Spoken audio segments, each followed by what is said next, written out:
Então, para dar uma organizada na ideia aqui, nessa segunda gestão do Dr. Célio, que já tinha o Fernando Pimentel como vice, nos 2 primeiros anos dessa segunda gestão, e logo que o Fernando Pimentel, com a doença do Dr. Célio, assumiu a prefeitura, então já as secretarias,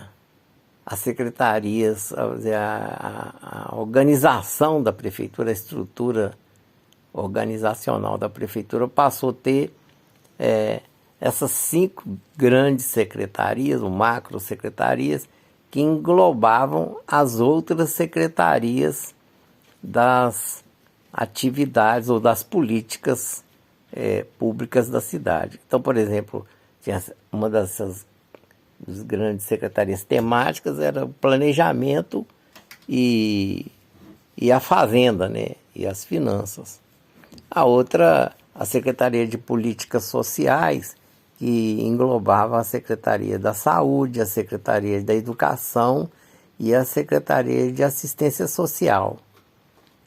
Bem, e do outro lado, na parte urbana, a Secretaria de Políticas Urbanas, que aí já estava junto ali a parte das vilas, favelas, a parte da Secretaria de Habitação, a SUDECAP com a questão da urbanização propriamente dita, nessa parte de vias, saneamento, a questão do lixo, da regulação urbana. Então, essas secretarias, essas macro-secretarias, elas englobavam as políticas públicas específicas daquele tema, né?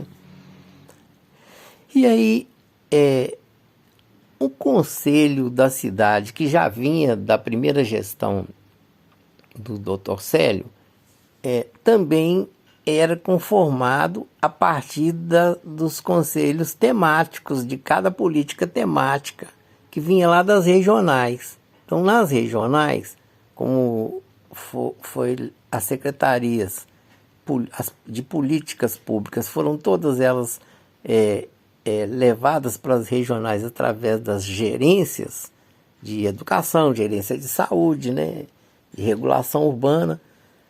Cada uma dessas tinha uma comissão ou um conselho temático lá no chão da regional, das 9 regionais. E ali na regional já dava um primeiro passo da intersetorialização dessas secretarias temáticas num conselho regional. E essas 9 regionais, esses conselhos das 9 regionais, chegavam então no conselho da cidade. A ideia é que, o pressuposto é que nesse vai e vem das pessoas, da própria comunidade, das lideranças comunitárias, interagindo umas com as outras ali, tanto nos conselhos, nas comissões de transporte, na comissão de saúde, e vindo para os conselhos regionais mais amplos, e dali para o conselho da cidade, que englobava as 9 regionais, as pessoas passariam a ter uma formação mais ampla da questão do que era a cidade, da gestão da cidade, dos recursos da cidade. E nessa engenharia de organização da participação popular, ela foi coroada de êxito, porque eram muitas as conferências, cada setor desse fazendo uma sua conferência, junto com a presença do prefeito, com a presença dos secretários, sempre num esforço conjunto da política da prefeitura como um todo, de fazer levar para cada município, para cada munícipe que participava disso, né? E aí a participação era aberta e a prefeitura fazia todo o esforço para que as pessoas participassem. A pessoa mais simples que tivesse ali na regional, no bairro, na vila, até ali era o foco principal para aquelas pessoas se envolvessem mais, né? Onde tinha mais dificuldade, tinha mais esforço para envolvimento dessas pessoas.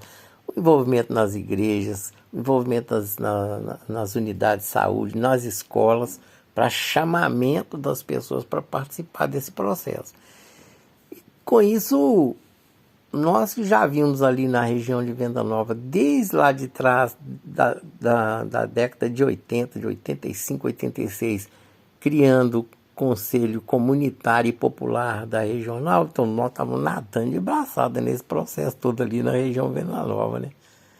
Até eu quero fazer um parênteses aqui, no ano 2000, nós estávamos lá reunidos, eu com as lideranças comunitárias, o pessoal da educação, da saúde, reunido ali na Escola Pedro Guerra, nós tínhamos lá umas 2.000 pessoas de Venda Nova como um todo, dos 34 bairros das 18 vilas, participando ali no dia 29, 30, 31 e 1º de maio do ano 2000, quando eu fui chamado lá, você tem que correr lá para a maternidade Otaviano Neves, que a sua esposa já foi para lá, a sua filha vai nascer, a Letícia, nesse dia. Foi um dia, com certeza, o dia mais feliz da minha vida, né? Que nesse processo de envolvimento com a luta política, a participação ali no Congresso, no Dia dos Trabalhadores, né? Aí nasce a Letícia. Só podia ser alegria, né? Eu queria até colocar o nome dela de Alegria, eles não deixaram, não. Porque Letícia, né, tem o sinônimo de alegria. Eu quero pôr o nome dela de Alegria, ninguém deixou. Não, põe o nome de Letícia, que Letícia, assim, quem me sugeriu esse nome, na época foi uma pessoa ligada na minha formação lá no Partido Comunista, o deputado Roberto Freire. Nessa época estava um congresso, eu já não estava mais no PPS não, mas nós estávamos num congresso de esquerda, e eu falei com ele isso, ele falou, não, põe o nome dela de Letícia, a minha esposa chama Letícia. Porque Letícia significa alegria. Aí eu já vim conversar em casa sobre isso, mas aí nasceu a Letícia. Então, hoje, a idade da Letícia é a mesma idade desse dia, desse grande conselho comunitário lá da região de Venda Nova. E nós estávamos ali reunidos, né, no ano 2000, para chegar nesse processo em 2004, 2008, no Conselho da Cidade. Para a Venda Nova foi mamão com açúcar, né? Para mim também, que já estava bem rodado nesse processo aí da democracia participativa, da questão da gestão da cidade, da intersetorialidade. E a partir de 2003 eu fui convidado, eu estava na escola ainda, né? Como professor, depois como diretor da Escola Municipal Professor Pedro Guerra, e nessa época, 2003, eu fui convidado para assumir a Secretaria Adjunta de Políticas Sociais lá da Regional, né? Então fui nessa visão de ter uma secretaria temática, uma secretaria mais ampla que envolvesse as políticas públicas. Aí no caso da Secretaria Adjunta de Políticas Sociais, ela vinha com uma ligação direta com a grande Secretaria das Políticas Sociais, das 5 grandes mega secretarias, né? E aí envolvia a educação, a saúde, a assistência social. Eu fui trabalhar nessa parte aí, que é por onde eu tinha mais afinidade profissional, por conta da educação, e também porque fui buscar na intersetorialidade a minha relação com a turma da saúde, da assistência social, para construir alternativas de políticas públicas mais interligadas umas com as outras, para ver se chegava ali nas pessoas para atendê-las com os problemas delas, né? Então, aí, voltando para o nosso caso aqui, no Conselho da Cidade, a gente já tinha uma visão mais ampla do que era o orçamento e de como o orçamento participativo iria alimentar e dar fluidez para todo esse processo da participação direta na cidade.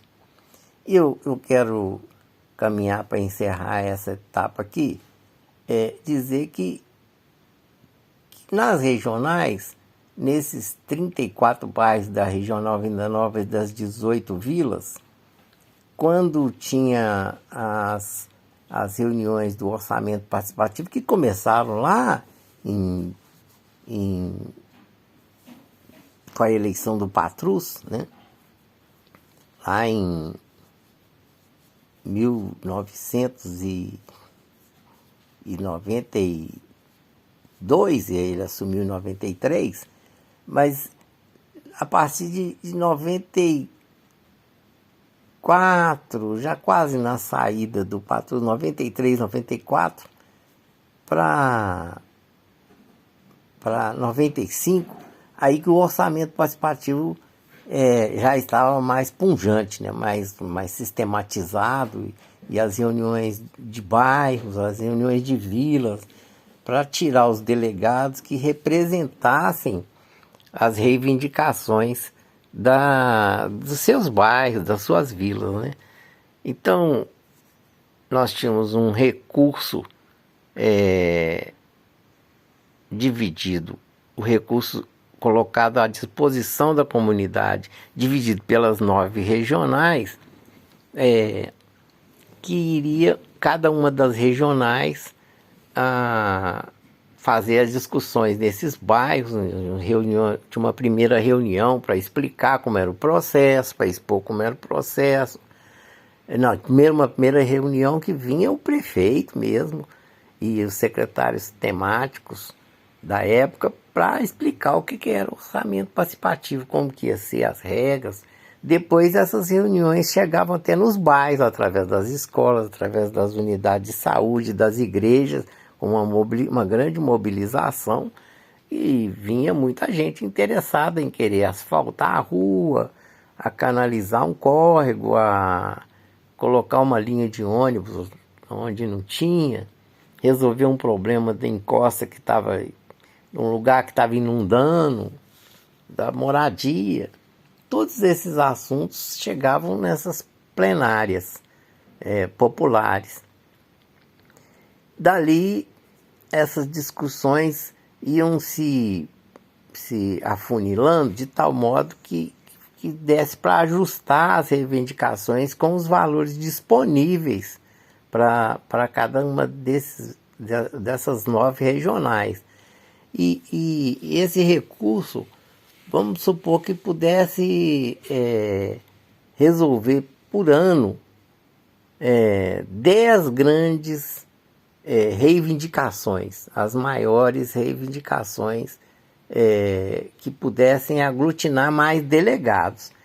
Então, aí precisava que esses delegados de cada bairro, de cada vila, fosse conhecer as reivindicações dos outros, né? Antes de definir qual que seriam as obras prioritárias naquele ano a ser eleito como as obras do orçamento participativo daquele ano.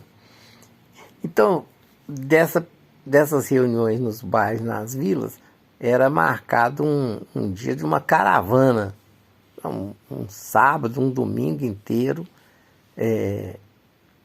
As pessoas chegavam cedo no ponto, numa das escolas. A Regional Venda Nova era dividida em três setores, em 3 grandes áreas, né? Em 34 bairros, então, ou 10 bairros, 18 vilas, dividido por 3, né? 6 vilas e 10 bairros, numa dessas 3 grandes áreas. Ali as pessoas apresentavam as suas reivindicações e já tinha uma primeira votação afunilando quem tinha levado mais representantes, mais pessoas para falar, para defender aquela obra, até que ia selecionando as obras. Depois, num outro sábado para adiante, 15 dias para frente, era marcada as caravanas. Então, nós saíam 3 grandes caravanas de cada uma dessas 3 grandes áreas em Venda Nova. E conhecia, era o dia inteiro rodando o bairro, rodando vila, conhecendo ali naquele bairro tal. Então tinha as lideranças de lá que tinha palavra, um carro de som, explicava o que era a obra, o que precisava. Ao final desse processo, o que a gente percebia é que muitas pessoas que tinham uma reivindicação, já tinha uma rua calçada e queria que só asfaltasse, passasse o asfalto por cima, que queria o asfalto, aquelas pessoas já estavam abrindo mão das suas reivindicações para apoiar uma outra situação que estava mais grave, mais crônica, né? Um problema maior. Então as obras já iam, as próprias pessoas iam se organizando de tal modo que quando chegava ali na Assembleia Final para a eleição das 10 reivindicações daquele ano a ser aprovada, porque o orçamento participativo nesse início era anual. Então, a gente já, para aprovar 10, a gente já teria ali umas 30 reivindicações. No início de umas 50, 60, já chegava na metade ali, umas 30, 20. E aí ia para a votação, né? E a votação acabava, as pessoas aprenderam a fazer os pacotes, né? Assim, uma obra se associava com outras, nós temos tantos delegados, outros têm delegados, mas dentro de um valor que era possível ser aprovado, porque tinha que partir desse valor para dentro das 10 obras a serem aprovadas. Eu fiz um papel ali como professor, como engenheiro, de ir ajudando todos, independente de conformação política, de qual partido, e se a obra era importante ou não, ajudava todo mundo que quisesse conversar e tudo. E aquilo ali nos deu uma aprendizagem muito importante e uma visão da região, né, portanto da cidade, mas ali na região de Venda Nova, de quais eram os problemas maiores no sentido do trânsito, do tráfico, né, no sentido das bacias hidrográficas, no sentido das encostas, do projeto de moradia. Nessa época também começou a aparecer a doença do mosquito da dengue, né? Então a gente já começava a ver por ali como que a questão do lixo, a questão do tratamento do fundo de vale, as caixas d'água abertas, e isso aí foi possibilitando criar esse conceito da intersetorialidade de um modo mais vigoroso, né? E aí, esse encaminhamento das políticas públicas a partir do orçamento participativo setorializado a início, para chegar no conselho da cidade e depois nos conselhos que tratavam desses temas de modo também aglutinado, no caso das políticas urbanas e das políticas sociais, com a visão da Secretaria de Planejamento, do Planejamento e da Fazenda, esse conhecimento foi fluindo e sendo democratizado de tal modo que eu fiquei entusiasmado com tantos líderes comunitários, pessoas comuns, simples do bairro lá, muitos que nem tinham formação escolar completa, mas com uma visão de cidade impressionante, com uma visão política ampla, debatendo, conversando, dialogando, capaz de assentar em qualquer mesa, com qualquer técnico, qualquer engenheiro e discutir ali de igual para igual. Uma coisa fantástica na formação das pessoas. E para além disso, eu tenho um amigo que todo mundo precisava conhecer, o seu Antônio, ali do bairro Mantiqueira. Ele fala assim, ô João, antes do orçamento participativo, nosso bairro aqui, o Mantiqueira e o Jardim dos Comerciários, era uma coisa, era um desastre.